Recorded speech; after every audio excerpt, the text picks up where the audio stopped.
واقفیت حاصل نہیں کرے گا تو اس وقت تک اپنی عبادت کو کامل ادا نہیں کر سکتا۔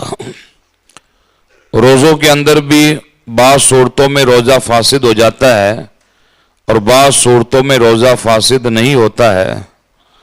مثلا اگر کسی نے روزے کی حالت میں بھول کر کھانا پینا شروع کر دیا تب اس صورت میں یہ واضح ہے کہ اس کا روزہ نہیں ٹوٹے گا، چاہے وہ کتنا ہی کیوں کھا لے پی لے، اس صورت میں اس کے روزے پر کوئی فرق نہیں پڑے گا۔ جیسا کہ حدیث پاک میں رسول اعظم صلی اللہ تعالی علیہ وسلم نے ارشاد فرمایا، جس روزے دار نے بھول کر کھایا اور پیا تو وہ اپنا روزہ کو چالو رکھے اور اس کا روزہ باقی ہے، کیونکہ اس کو اللہ نے کھلایا اور اس کو پلایا ہے۔ تو اس لیے اگر بھول کر ایسی غلطی ہوئی ہے تب اس صورت میں کوئی حرج، کوئی مذائقہ نہیں ہے۔ اور اسی صورت کے اندر فرمایا گیا کہ جس روزے دار کو ہم نے کھاتے پیتے دیکھا تب دیکھنے والے پر لازم ہے بلکہ واجب ضروری ہے کہ اس کو یاد دلائے۔ اگر یاد نہیں دلائے گا تو یہ گنہگار ہوگا، کیونکہ اس نے اپنے سامنے دیکھا کہ روزے دار ہے اور پھر بھی کھا رہا پی رہا ہے، تب اس کا یہ فرض بنتا ہے کہ اس کو یاد دلا دے فوراً۔ اگر یاد نہیں دلاتا ہے تب اس صورت کے اندر وہ گنہگار ہوتا ہے، مجرم ہوتا ہے۔ اسی طریقے سے روزے کی حالت کے اندر اگر مکھی، غبار، دھواں وغیرہ کہیں گیا کہ چکی چل رہی تھی، وہ دھواں اس کے سر پر منہ کے اندر گئی یا ناک کے اندر سے ہو کر اندر چلی گئی، یا اس طریقے سے کہیں جا رہا تھا، گاڑی وغیرہ نکلی، اس نے دھواں اڑائی اور وہی غبار اس کے منہ پر لگا، ناک کے اندر گئی، منہ کے اندر گئی، تو اس صورت میں فقہا فرماتے ہیں کہ اس سے روزے پر کوئی فرق نہیں پڑے گا، چاہے کتنی دھواں اندر چلی جائے یا غبار اندر چلا گیا، اس طریقے سے آدمی جا رہا تھا، تب اس صورت میں اس پر کوئی فرق نہیں پڑے گا۔ ہاں یہی چیزیں اگر انسان روزے کی حالت کے اندر جان بوجھ کر اگر اپنا اندر لیتا ہے تب تو اس صورت میں روزہ فاسد ہو جائے گا۔ جیسا کہ آپ نے گزشتہ مجلس میں سنا کہ کوئی اگربتی کا دھواں وغیرہ اگر وہ جان بوجھ کر اس طریقے سے اپنا ناک کو قریب کر کے اور اسے سونگتا ہے، اسے چڑھاتا ہے، تو روزے کی حالت میں اگر وہ ایسا فعل کرے گا تب اس صورت میں روزہ فاسد ہو جائے گا۔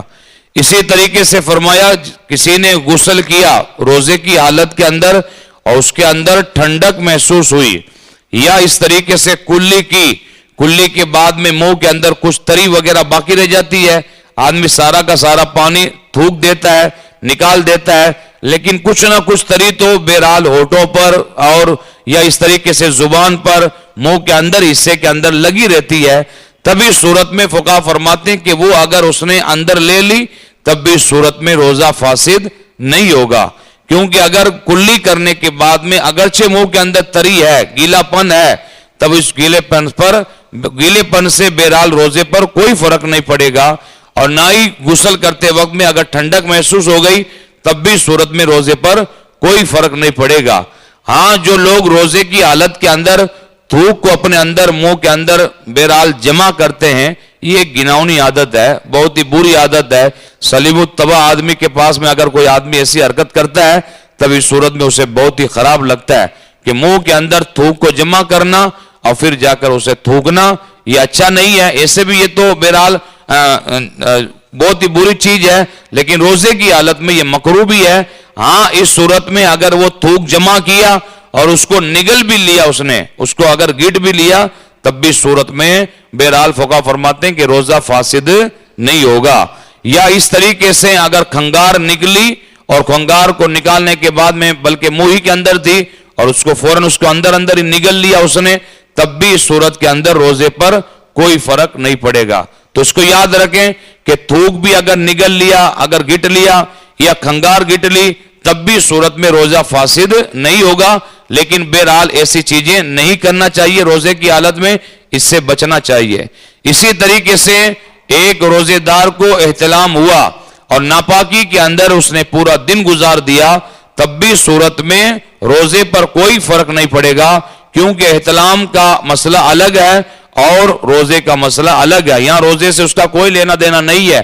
ہاں ناپاکی ہے بالکل. اس کے تعلق سے حدیث پاک میں اللہ کے پیارے حبیب صلی اللہ علیہ وسلم نے فرمایا جس گھر کے اندر تصویر یا جنبی رہتا ہے اس گھر کے اندر رحمت کے فرشتے داخل نہیں ہوتے ہیں. اس لیے فقہاء علماء بار بار ہمیں یہ کہتے ہیں کہ بھئی جو جنابت ہو گئی جنابت کے بعد میں فوراً غسل کر لیا جائے. اس طریقے سے جنابت کی حالت میں زیادہ دیر تک رہنا، نمازوں کو معاذ اللہ قضا کرنا یا اس طریقے سے غسل کے اندر دیری کرنا یہ اچھا نہیں ہے، گناہ ہے. بلکہ اس کے اندر یہی حکم ہے کہ جو ہی جنابت ہو جائے اس کے تھوڑی دیر کے بعد میں فوراً آدمی غسل کر کے اور اپنے آپ کو پاک و صاف کر لے. تو جس گھر کے اندر جنبی رہتا ہے اس گھر کے اندر بہرحال رحمت کے فرشتے داخل نہیں ہوتے. تو آدمی احتلام ہو گیا تو احتلام سے بہرحال روزہ فاسد نہیں ہوگا، چاہے وہ رات کو احتلام ہوا چاہے دن کے اندر احتلام ہوا، اور جتنا بھی اس نے وقت روزے کی حالت میں اس طریقے سے گزار دیا ہے تب بہرحال روزے پر کوئی فرق نہیں پڑے گا. اسی طریقے سے غیبت کی ہے، اگرچہ غیبت حدیث پاک کے تحت قرآن کے اعتبار سے بہت بڑا گناہ ہے. قرآن مقدس کے اندر غیبت کو اپنے مردار بھائی کا گوشت کھانا قرار دیا، اور حدیث رسول کے اندر نبی رحمت صلی اللہ علیہ وسلم نے فرمایا کہ ایک مسلمان دوسرے مسلمان کی جو غیبت کرتا ہے یہ زنا سے بھی بدتر ہے.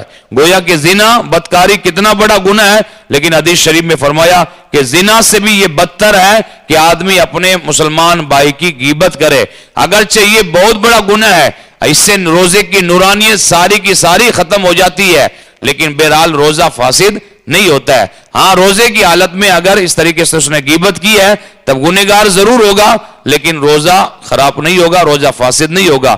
اسی طریقے سے تل یا تل کے برابر کوئی چیز منہ کے اندر رہ گئی اس کو نگل لی. ہو سکتا ہے کبھی کبھی ایسا ہو جاتا ہے کہ بھئی کوئی گوشت وغیرہ کھایا اس کا کوئی ذرہ وغیرہ اندر رہ گیا، یا کوئی دال وغیرہ کا ذرہ اندر رہ گیا، یا کبھی کوئی بھی چیز آپ نے کھائی اب اس کا ذرہ اندر رہ گیا، صبح صادق ہو گئی، فجر کی نماز کے بعد میں آپ نے اس کو نگل لیا، تب اس صورت میں اگر وہ چیز تل یا تل کے برابر تھی تب تو اس صورت میں کوئی مذائقہ نہیں ہے، اس سے روزے پر کوئی اثر نہیں پڑے گا. ہاں اگر تل یا تل کے برابر تھی اور پھر آپ کے منہ کے اندر گئی، حلق میں نیچے اتری اور آپ کو مزہ محسوس ہوا کہ بھئی یہاں کوئی چیز اندر گئی ہے، اس کا مزہ محسوس ہوا، ذائقہ محسوس ہوا، تب اس صورت میں علماء فرماتے ہیں کہ اس کا روزہ فاسد ہو جائے گا. تو کوئی ایسی چیز اگر منہ کے اندر رہ جاتی ہے تب اس صورت میں اگر اس کا مزہ محسوس ہو گیا تب اس صورت میں روزہ فاسد ہے. اس لیے بہتر یہی ہے کہ جب آپ سحری سے فارغ ہو جائیں اس کے بعد میں کلی وغیرہ کریں، منہ کے اندر منہ کو صاف کریں تاکہ کوئی ذرات وغیرہ منہ کے اندر باقی نہ رہے. اللہ تبارک و تعالی ہمیں ان مسائل کو سمجھنے اور اسے عام کرنے کی توفیق عطا فرمائے. ہمارے راجستھان کا ایک مرکزی ادارہ جو ہمارے یہاں کا سب سے پہلا ادارہ ہے، اور اس کے بعد میں ہی جو ہمارے یہاں پر جو ادارے دارالعلوم جامعات وغیرہ قائم ہوئے یہ اسی کی دین ہے. اس سے مراد الجامعۃ الاسحاقیہ جودھ پور جو حضرت سرکار مفتی اعظم راجستھان مفتی اشفاق حسین صاحب قبلہ نعیمی رحمۃ اللہ علیہ کی عظیم یادگار ہے. ہمارے اکابرین علماء کرام نے وہاں پر پڑھا بھی ہے اور وہاں پڑھایا ہے، جیسا کہ ہمارے پیکر اخلاص حضرت علامہ حافظ محمد اکبر حسین صاحب قبلہ مقدس ذل نورانی نے وہیں پر تعلیم حاصل فرمائی. کئی سال تک حضرت نے وہاں پر درس دیا، علماء کرام کو پڑھایا. تو اس لیے وہ عظیم ہمارا ادارہ ہے، مرکزی ادارہ ہے، اس لیے اس ادارے کا ہمیں خاص طور پر خیال کرنا ہے. اس کے سفیر بن کر حضرت مولانا رجب علی صاحب مفتی رجب علی صاحب کالو والے تشریف لائے ہوئے ہیں، اس لیے آپ حضرات زیادہ سے زیادہ دارالعلوم اسحاقیہ کا تعاون کریں. اللہم صلی علی سیدنا مولانا محمد مبارک وسلم صلاۃ و سلام علیک یا رسول اللہ. اللہم انت السلام ومنک السلام والیک یرجع السلام. حینا ربنا بالسلام وادخلنا الجنۃ دار السلام. تبارکت ربنا وتعالیت یا ذا الجلال والاکرام. ربنا آتنا فی الدنیا حسنہ وفی الآخرۃ حسنۃ وقنا عذاب النار. اللہم ربنا آتنا فی الدنیا حسنہ وفی الآخرۃ حسنۃ وقنا عذاب النار. اللہم ربنا تقبل منا انک انت السمیع العلیم وتب علینا انک انت التواب الرحیم. ان اللہ وملائکتہ یصلون علی النبی یا ایھا الذین آمنوا صلوا علیہ وسلموا تسلیما. اللہم صلی علی سیدنا مولانا محمد مبارک وسلم صلاۃ و سلام علیک یا رسول اللہ. سبحان ربک رب العزۃ عما یصفون والسلام علی المرسلین والحمد للہ.